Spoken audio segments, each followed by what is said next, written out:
নমস্কার বন্ধুরা, সোমার হেসেলে আবারও সকলকে স্বাগত জানাই। আজ আমি আপনাদের সঙ্গে শেয়ার করব প্রন কারি। চিংড়ি মাছ খেতে আমরা কম বেশি সকলেই ভীষণই পছন্দ করি।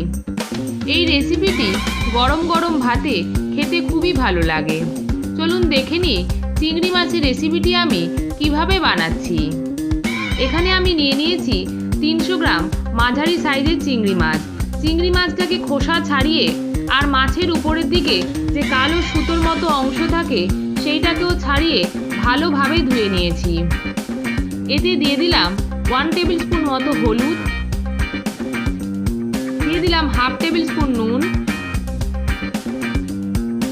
আর 1 টেবিল স্পুন সর্ষের তেল। নুন, হলুদ আর তেল দিয়ে মাছটাকে 10 থেকে 15 মিনিট মাখিয়ে রেখে দিয়েছি।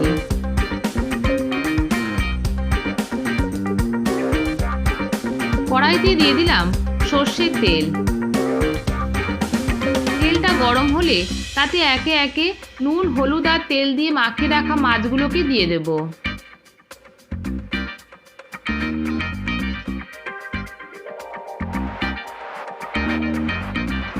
লো টু মিডিয়াম ফ্লেমে উল্টে পাল্টে মাছগুলোকে ভালোভাবে ভেজে নিতে হবে।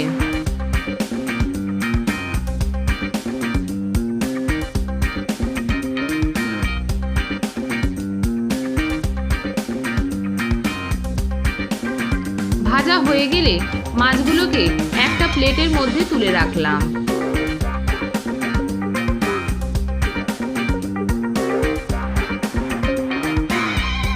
ওই একই তেলে দিয়ে দিলাম টুকরো করে কেটে রাখা আলু।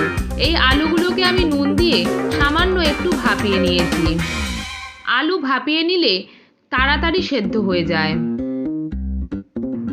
এই ভাপিয়ে রাখা আলুগুলোকে 2 থেকে 3 মিনিট সময় ধরে ভালোভাবে ভেজে নেব। দিয়ে দিলাম হাফ টেবিল স্পুন নুন আর হাফ টেবিল স্পুন হলুদ।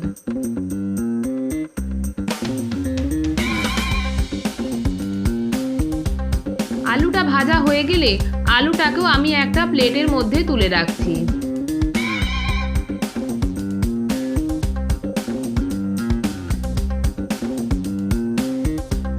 একটা মিক্সিং জারে দিয়ে দিলাম 4 টুকরো আদা, 8-10 কোয়া রসুন,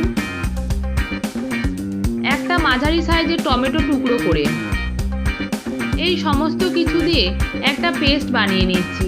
এই পেস্টটাকে আমি মশলা হিসাবে ব্যবহার করব। ওই একই তেলে দিয়ে দিলাম তেজপাতা আর শুকনো লঙ্কা। তেজপাতা আর শুকনো লঙ্কাটাকে আমি 30 থেকে 40 সেকেন্ড নাড়াচাড়া করে নেব। তারপরে দিয়ে দিলাম কুচি করে কেটে রাখা পেঁয়াজ। এখানে আমি মাঝারি সাইজের 2টো পেঁয়াজকে কুচি করে নিয়েছি। পেঁয়াজটাকে দিয়ে 2 থেকে 3 মিনিট সময় ধরে লো টু মিডিয়াম ফ্লেমে নাড়াচাড়া করে নেব। দেখুন পেঁয়াজটা কিন্তু ভালোভাবেই ভাজা হয়ে গেছে। এতে দিয়ে দিলাম 2 টেবিল স্পুন পেস্ট। মিক্সির বাটি ধোয়া জলটাও আমি এতে অ্যাড করে দিলাম। এই পেস্টের মধ্যে কিন্তু আপনারা কাঁচা লঙ্কাও ব্যবহার করতে পারেন।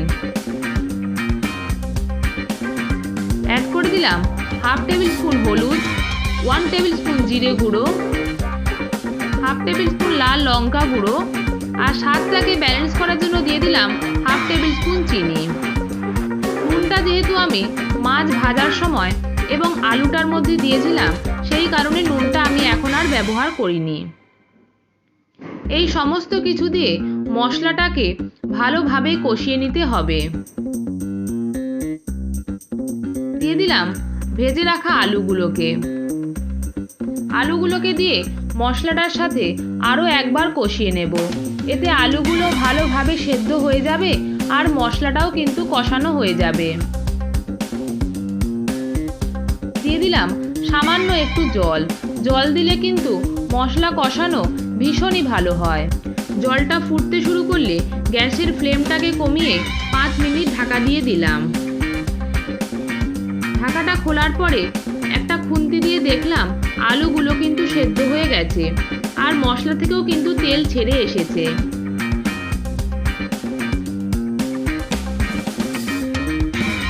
এখন আমি অ্যাড করে দিলাম 1 কাপ মতো উষ্ণ জল। গ্যাসের ফ্লেমটাকে বাড়িয়ে দিলাম। জলটা ফুটতে শুরু করলে ভেজে রাখা চিংড়ি মাছগুলো এতে দিয়ে দেব।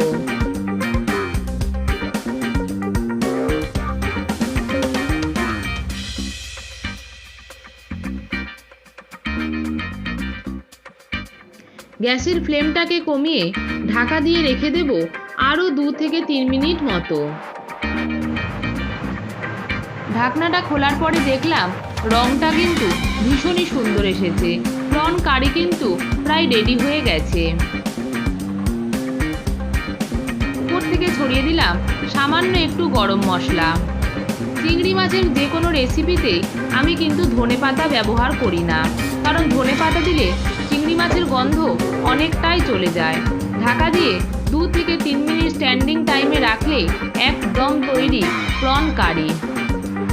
এই রেসিপিটি কিন্তু গরম গরম ভাতের সাথে জাস্ট অসাধারণ লাগে। এই রেসিপিটি আপনারা অবশ্যই বাড়িতে ট্রাই করে জানাবেন রেসিপিটি আপনাদের কেমন লাগলো। এই রেসিপিটি যদি আপনাদের ভালো লেগে থাকে প্লিজ ভিডিওটিকে লাইক করুন, শেয়ার করুন আর আমার চ্যানেলকে সাবস্ক্রাইব করুন। সাবস্ক্রাইবের জন্যে পাশে থাকা বেল আইকনটা প্রেস করে অল করে দিন, যাতে আমি কোনো রান্নার ভিডিও দিলে খুব সহজে আপনাদের কাছে পৌঁছে যায়। ধন্যবাদ। ভালো থাকবেন, সুস্থ থাকবেন।